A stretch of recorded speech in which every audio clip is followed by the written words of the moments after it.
social मिडियायावहा दिनै साननैनि आगोलावहा एसे भाइरेल नुनो मोनबाय बे भाइरेलखौ नुनानैथ' जों बाबुल बसुमतारीजों रायज्लायबाय जे जोंनि गेजेरावथ' बिदि नङामोन खिन्थु बे बुस्थुखौ सोर भाइरेल खालामना होखो हयथ' बे जोंनि एंगेजनि जोंनि बन्धुताखौ सेफायनो कारनाव बिफायाहाय हयथ' बे भाइरेलखौ खालामना होजोब्बाय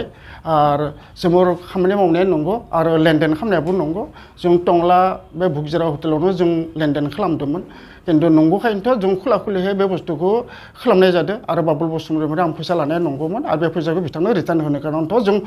गारि सिङाव जना रायज्लायनानै जों बे बुस्थुखौ रिटार्न खालामनायमोन बेयावनो मादि भाइरेल खालामखो बे खोथाखौ आं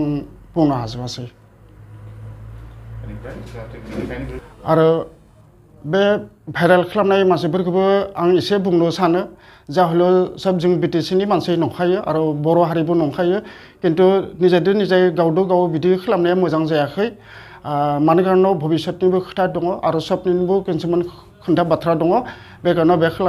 आरो भबिष्यताव जाहाथे बिदि मानसिखौ फाननो बा मालायनि बन्धुताखौ सेफायनो थाखाय सेस्था खालामनाङा होननानै आं अनेक माबा खालामहरो आरो